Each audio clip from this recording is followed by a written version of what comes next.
You said my name is Philip Anthony, and I'm here with my partner, David Grimion, and we are here today to talk about the employee retention credit. So a little bit of context about myself and my firm prior to jumping in to the material, which is, of course, why everyone is here. So typically, my business is specialized in tax controversy, litigation, business and individual income tax planning with a variety of small and mid-sized businesses across the country. And of course, when COVID hit, a lot changed. And specifically, we saw the PPP loans and we saw shutdowns as far as your operation is concerned, and everything kind of went haywire. And with that came a lot of questions from business owners. So that's when we first started looking at this specifically. And we really became in that field and have seen the benefits for a lot of business owners across the country. And that's, of course, going to be leading into this presentation. But before I jump in, I'd like to introduce my partner, David, who has just opened up. We just opened up a new location right outside of New Orleans, Louisiana. Correct. And my name is David Grimion. As Philip said, I'm the managing partner of Dallas Anthony and Jeffords DAJ LA Louisiana office, right outside New Orleans. And just a little bit about me, I've been an attorney since 2015 in Louisiana, and on the litigation side, represented a lot of large insurance companies, did some trial work for a while, and so familiar with controversy and obviously now with tax controversy, and as well as the employee retention credits. So I'm excited to kind of go through everything and present this with Philip today. All right. So first question, of course, is what is the employee retention credit? So the employee retention credit, and you have to think of this in terms of the CARES Act, the same legislation that the PPP was born from. It is a fully refundable, and that's important, payroll tax credit for qualified wages and expenses paid to retained employees for periods of time in 2020 and 2021. So this is fully refundable, and it's based on that 941, that payroll tax that was paid during these time periods. And really the purpose of this was just like PPP. It was a stimulus package that was intended to provide capital to businesses across the country because of COVID, right? In order to support that market and support types of businesses across the country. The purpose of it was to encourage employers to keep those employees on their payroll, even if they weren't working during that covered period due to the effects of COVID. Of course, special rules are going to apply. There are a lot of different confusion and different statements made about the employee retention credit. Some of them true, some of them myths, and there are a lot of rules and specialized calculations depending on how you qualify, if you qualify, how many employees you have, and if you're an owner, for instance, at the very bottom, a lot of special rules. If you're an owner and you own more than 50%, then your wages can't be taken into consideration for that calculation. But first one, and I think that the biggest way and the best way to address a lot of these myths, a lot of these questions, and just get an overall feel of what is the employee retention credit? Can my business qualify and benefit from it? Is addressing those questions that we see all the time and those myths. Right. And we get questions all the time. Obviously, we work with businesses really around the country on this issue. And so one of the big myths and a big confusion early on was, people will say, my business received a PPP loan, a paycheck protection loan. So we're ineligible for the employee retention credit. And Phil, maybe you can expound upon that a little bit and whether that is a truth or a myth. Well, it was certainly a truth at first, and now it's a myth. So this is myth number one, and there were a lot of changes to the CARES Act. And in my opinion, the CARES Act was, written in a hurry, and it was kind of poorly written. And then the Consolidated Appropriations Act, which was another somewhat vague law, amending another vague law, and there was a lot of confusion surrounding it. But initially, they said pick one or the other.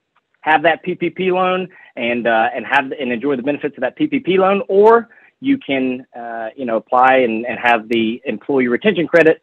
Certainly, oil and water then, but December 27th, the law changed, And the Consolidated Appropriations Act said, you know what? No, you can have both. However, if we think about this, just logically, the PPP loan, its primary purpose was for paychecks, was for wages. And in fact, in order to be fully forgiven, it varies a little bit as far as the percentages are concerned, but you had to use it for wages. So if you have to use those PPP, monies for wages paid to employees, you can't certainly get a refundable tax credit on those same wages that you use the PPP loan to pay out to those employees. So we'll just call it double dipping. You can't use it to double dip, but besides that, if you used other funds to pay those wages to your employees to keep them getting paid, well, then you can certainly, after December 27th, it said you can use both. You just can't use them stacked on top of each other. And that's what this kind of Venn diagram shows, is the fact that they definitely are no longer considered to be oil and water. You can have the benefits of both, and there's definitely going to be a way to maximize both. For instance, in the forgiveness application, if you used 100% of those PPP monies for wages, and some of it was allowed to be forgivable for overhead, rent and utilities and that kind of thing, then you could potentially maximize both. But sometimes you can maximize both in the context. It just depends on not double dipping and how you can do that. But myth number one, you can have a PPP loan and it'd be totally forgiven. And you can also take advantage of the employee retention tax credit. Yeah, and that's really one of the biggest myths, which is now a myth that we have dealt with. Another common one, or question that we get, not necessarily a myth, but a question is, a lot of businesses have W-2 employees and employees they pay through 1099s. Are 1099 employees considered for the employee retention credit? Do these employees have to be W-2 employees? What's the answer to that? Well, the short answer is no, right? And this was the same thing with the payroll protection program, in that these are W-2 employees. And there are a lot of benefits to having 1099. This says employees in quotes, because if you're receiving a 1099, you're not a true employee in that regard, or you certainly shouldn't be. And so the 1099 contractors, they're independent contractors. They're not going to be considered employees for the PPP loan wages and how you could qualify that, and also not for the employee retention credit. So as I said, there were a lot of different changes with the tax law. One of those changes was it varied. So the Consolidated Appropriations Act, that law that we talked about at the beginning, both amended, for instance, like with the PPP and ERC interaction, and also expanded both the availability of the credit and also the amount of the credit. So as you can see here, there are several different comparisons here, and we see the availability for the type of classification of the employer goes from 100 full-time employees to be considered what we call a small employer, which is the more favorable of the two classifications of the application of the credit and credit amount. And we'll get into that in just a minute. But it went from having 100 full-time employees to 500 full-time employees. And the credit amount goes from up to 50% of $10,000 per employee of qualified wages. So that would be a maximum of $5,000 for the entirety of 2020 per employee, to instead up to 70% of qualified wages per employee for quarters 1, 2, 3. And initially it was also 4, but they backed down in most circumstances, only quarters 1, 2, and 3 of 2021. So that would be $21,000 per employee maximum if you were to absolutely max out the credit for 2021. And then also 2020's $5,000. So you can see it goes from $5,000 to $21,000. And in total, the maximum credit amount would be $26,000 per employee if you were to max it out as a refundable credit option there as well. Well, Philip, just to kind of ask you a quick question on this. So I see the 100 full-time employee limit for 2020, and obviously they increased that to 500 in 2021. Say you're a business that has over 100 employees, full-time employees. Are you out of luck? Do you have to qualify for the entirety of the credit for each quarter? can you qualify for just certain quarters or part of the credit? That's a great question. So when we look at the classification, first we say, are you considered a small employer or a large employer? And that classification, like I said earlier, why is it more favorable to be considered a small employer? It's because the qualified wages and health expenses paid to all of the employees are used for the calculation for those qualified periods. For a small employer. And a large employer, you're only limited, and you're specifically limited to qualified wages paid to employees that were paid not to come to work. So that's number one. And in 2020, if you had more than 100 W-2 employees that were full-time, and that's a distinction that we're going to make, we don't want to confuse that with full-time equivalent, not to get in the weeds there, but the large employer is limited to if you had less than 100 employees in 2021. But let's say that you did, going back to your question. Well, if you had 300 employees that were full-time, say, you would be considered a large employer for 2020, but for 2021, you would still be considered a small employer, which is great news because you would still be eligible for that $21,000, up to $21,000 per employee for those amounts. So it's not a zero-sum game in which it's all or nothing, and that's an excellent question and one that we see a lot. So, in continuing that discussion of the large employer versus the small employer classification, in the bottom left, you see this number of full-time employees, not full-time employee equivalents. And it's what we look at whenever we consider the PPP loan, the full-time employee equivalent.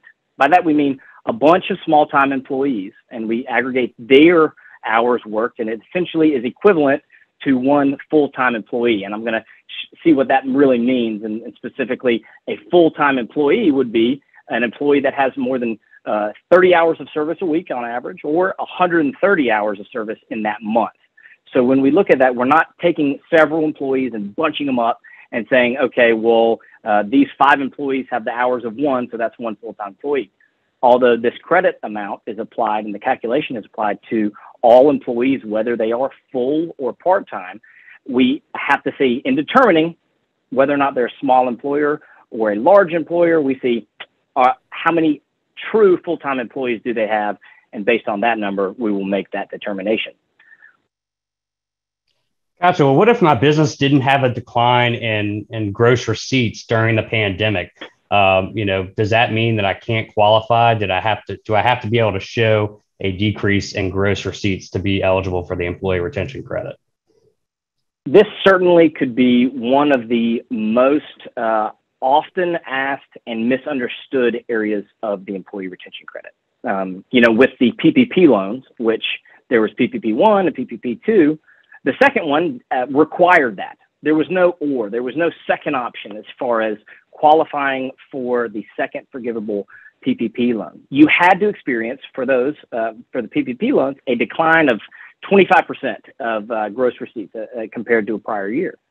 Now, this specifically is different. And yes, number one, if your business experienced more than a 20% reduction, which is less than the threshold for PPP loan number 2, by the way, reduction in your gross receipts when you compare it to the either prior calendar quarter or prior quarter to the corresponding quarter in 2019. And by the way, 2019 is the magic year as far as determining the number of full-time employees as well. That's critical. It's 2019. But if your business did have a decline in gross receipts of 20% compared to 2019, well then, yep, you absolutely qualify.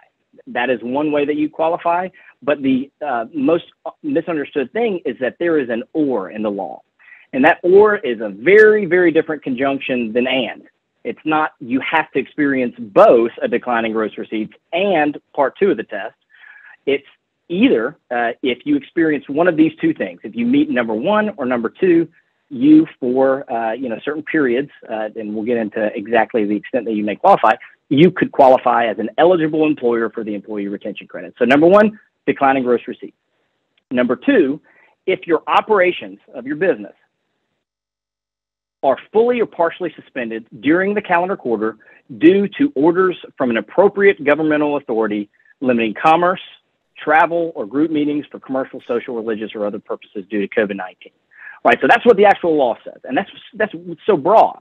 It's very, very broad and wide ranging. However, we don't just rely on that text, even though that is the law and that's the substantial authority that would be that you rely on in court. We like to see what does the IRS have to say about this as well, in determining what does that mean, fully or partially suspended due to a COVID-related governmental authority, and what does limiting commerce, travel, or group meetings mean? This is a confusing area of the law, and there's a lot of misinformation and a lot of misunderstanding surrounding it. But luckily, we have an insight into what the IRS is thinking, how you can apply, and how you would be able to benefit from it, and who qualifies and who doesn't. Well, thanks. That sheds light on a lot of issues that a lot of clients have asked. And another myth that we often get brought up is if your business was considered an essential business, so your business wasn't fully shut down or could continue operating during the pandemic, does that mean that you're just ineligible for the employee retention credit, or is there still a way that you could potentially be eligible? Yeah, that's another big time myth. If your business was essential, that doesn't automatically preclude you from being an eligible employer. Does not totally throw out your eligibility for receiving this tax credit. And I'll show what the IRS's exact words on that are in just a second. Also, if you were never completely shut down, meaning that, there weren't boards on the windows and you weren't refusing customers. Now, of course, that would rise to the level that we were discussing related to COVID-related mandate.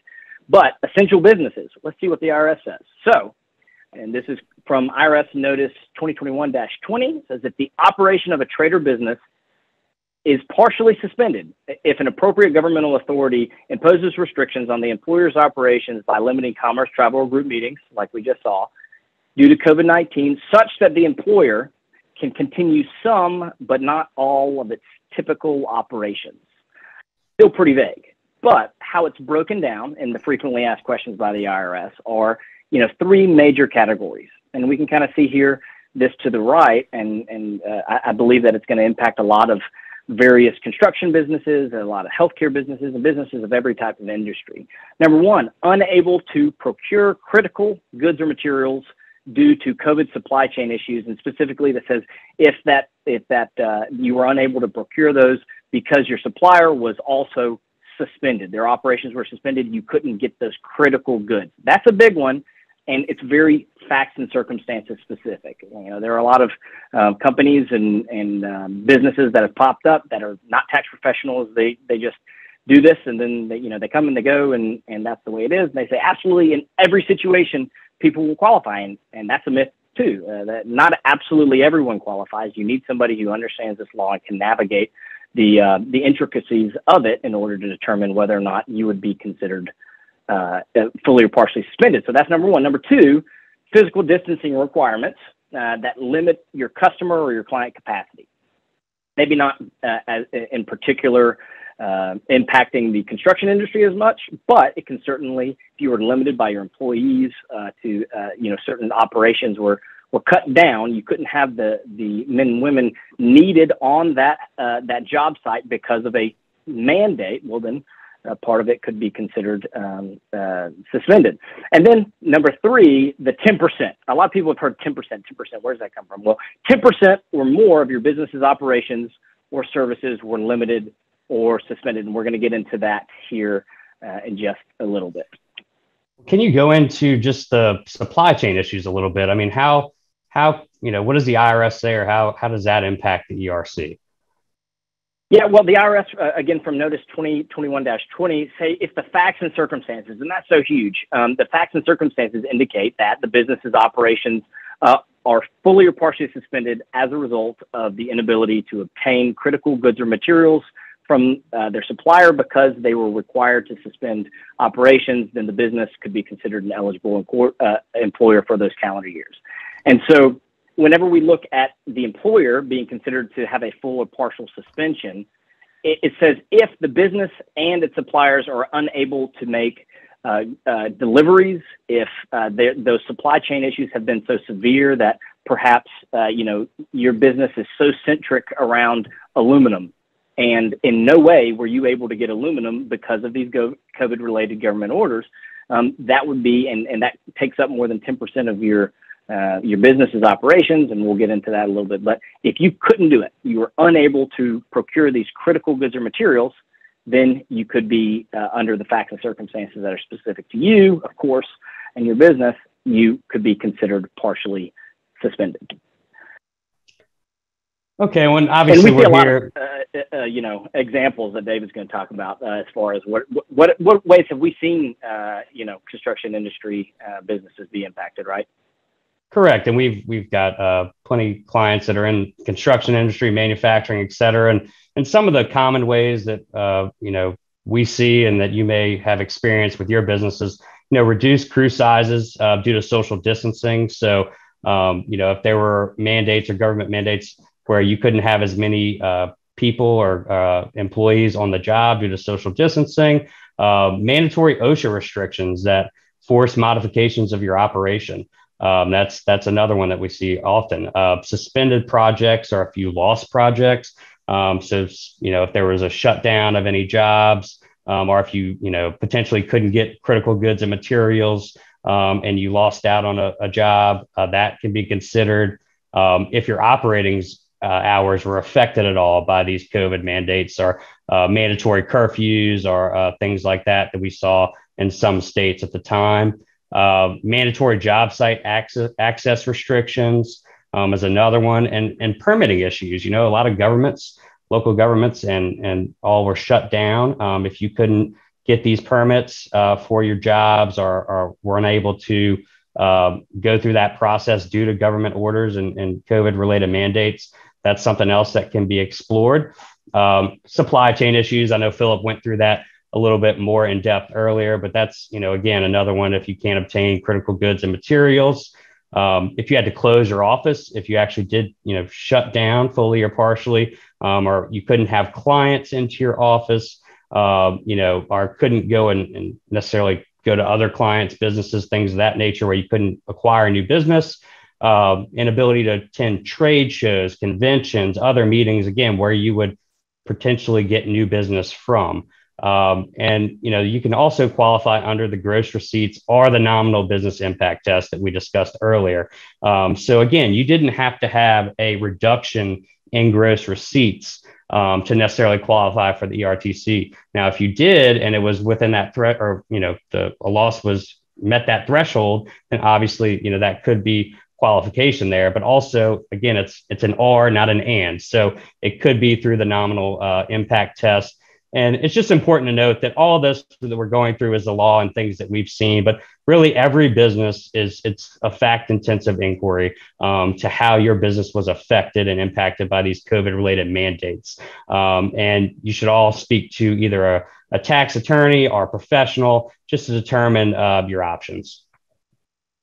And in that, so you say, okay, it's all fact specific. Well, let's take a look at a facts and circumstances that were purely laid out by the IRS in one of their notices as an example of their definitive statement as this business would qualify. Now, it's not a construction related business, but you can see how there could be a correlation drawn to the fact that this is still an open and operating business.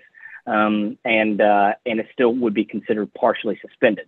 So when we look at the nominal business impact test, and specifically in regards to how would physical distancing qualify a business? Well, it's a restaurant, right? This is an example for a restaurant, but it says that it's the exact same example, and the facts and circumstances have changed slightly to a slight degree in 3 different scenarios, and we see whether or not they would be considered a fully or partially suspended and therefore eligible for this credit for each one. So example number 1 gives an employer F is a restaurant business, and they must close its restaurant due to on-site its on-site dining due to a COVID-related order that closes all of the restaurants and bars and similar establishments for sit-down service. Right. So now this same employer is allowed to continue food or beverage sales to the access on a carryout, drive-through, or delivery, and on-site dining is more than a nominal, and that's such a critical word, but more than a nominal portion of employer F's business operations. So nobody can come in on site. They can't eat inside the dining room. They can't eat outside. The only thing they can do is a drive-through. So we'll just call it, like a fast food restaurant even. So only drive-through and carry out. That's the only thing that they can do. Well, the IRS in this specific situation says, even though they're not fully shut down, it says because employer F's business operations are considered to be partially suspended because under these facts and circumstances, more than a nominal portion of its business operations, which would be its indoor and outdoor dining service, are suspended due to that COVID-related government order. Now, it gives the exact same situation, identical, copy paste set of facts, but it says this time, during this period, the employer is allowed to operate only its outdoor dining. So same situation, and now instead of having the indoor and the outdoor dining restricted, now it's just saying, you know what, you can open up the outdoor dining, but because employer F's business operations were still considered partially suspended, because under these facts and circumstances that I just laid out, more than a nominal portion of its business operations, its indoor dining service alone is suspended due to COVID-related government mandate. Now, this is where it gets interesting because this one specifically says drive-through and carry-outs open still. Same situation, keep in mind. Drive-through and carry-out still open, still able to do all of that. And you can have outdoor dining now too, and indoor dining. So indoor, outdoor, and drive-through, all three of those parts are opened up. But it says, provided that all tables in the indoor dining room must be spaced at least 6 feet apart.